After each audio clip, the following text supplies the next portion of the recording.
పోలవరం పూర్తి కావడం ఇప్పట్లో సాధ్యం కాదు, ఇది క్లియర్.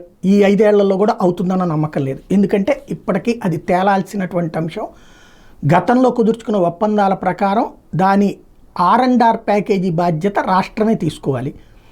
అది మొత్తం తీసుకుంటే ఇప్పుడు ఇచ్చిన తాజా లెక్కల ప్రకారం మొన్న చంద్రబాబు గారు చెప్పిన దాని ప్రకారం 70,000 కోట్ల రూపాయలంటే అందులో 40,000 కోట్ల రూపాయలు R&R ప్యాకేజీకి వస్తుంది. మిగతా కన్స్ట్రక్షన్ పార్ట్ ఆఫ్ కాస్ట్ 30,000 కోట్లు కేంద్రం పెట్టడానికి సిద్ధంగా ఉంది. 20,000 కోట్లు ఆల్రెడీ ఇచ్చేసింది. ఇంకో 10,000 కోట్లు ఇస్తుంది. మ్యాక్సిమం అయితే ఇంకొక 5,000 కోట్లు ఏమైనా ఎక్స్టెండ్ చేయగలుగుతున్నాం. అంతేగాని 70,000 కోట్లు అయితే ఇవ్వదు. R&R ప్యాకేజీకి సంబంధించిన దాంట్లో ఫస్ట్ ఫేజ్తో పూర్తి అవ్వచ్చు. కానీ ఫస్ట్ ఫేజ్తో పూర్తి అయితే వీళ్ళు చెప్పే 50 లక్షల ఎకరాలు, 1 కోటి ఎకరాలు అన్నటువంటిది సాధ్యం కాదు.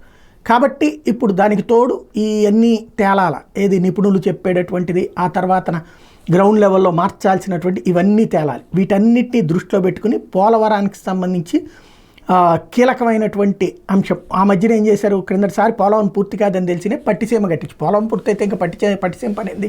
అప్పట్లో వైసీపీ వాళ్ళు అన్నది ఆ మాట అన్నప్పుడే నేను అన్నా, ముందు ఒకటి కానివ్వండి, కృష్ణా డెల్టాకి స్థిరీకరణ నడుస్తుంది, 5 ఏళ్ళు ఉండనివ్వండి, 10 ఏళ్ళు ఉండనివ్వండి, ముందు అయితే రైతులకు ఉపయోగపడుతుంది అన్నప్పుడు. ఇప్పుడు అట్లాగే పోలవరం పూర్తి కాదు కాబట్టి ఈలోపుగా క్రిందసారి పట్టిసీమలోకి ఎట్లయితే నీళ్ళు లిఫ్ట్ చేశారో అట్లాగే పుష్కరాపురుషోత్తంపట్నంలోకి నీళ్ళని షిఫ్ట్ చేసేటందుకు అప్పట్లో ఎట్లయితే ప్రత్యేకమైనటువంటి ఇంజన్లు తీసుకొచ్చి సెట్ చేశారో, మోటార్ల ద్వారా చేస్తూ ఉంటారు ఇప్పుడు కూడా పట్టిసీమకి నీళ్ళు. అట్లాగా ఓ రకంగా చెప్పాలంటే ఎత్తిపోతలు అనమాట.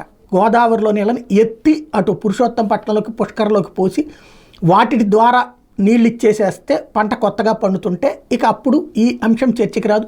పోలవరం జగన్ నాశనం చేసినా మేము ప్రత్యామ్నాయంగా ఇది చేశాము అని చెప్పేటందుకు నెక్స్ట్ ఎలక్షన్స్కి అవకాశం ఉంటుంది. కాబట్టి ఆ దిశగా అడుగులు వేస్తున్నారు. అందుకోసం 804 కోట్ల నుంచి 1,199 కోట్ల రూపాయలు ఒక్క ఎడమ కాలువకి పూర్తి చేయడానికి అయ్యేటటువంటి ఖర్చు. అంతకుముందు ఈ 2 కాలువలు కూడా రాజశేఖర రెడ్డి హయాంలోనే 80% పూర్తయినాయి. ఆ తర్వాత అప్పట్లో కొన్ని కోర్టు లిటిగేషన్స్ వల్ల ఆగినాయి.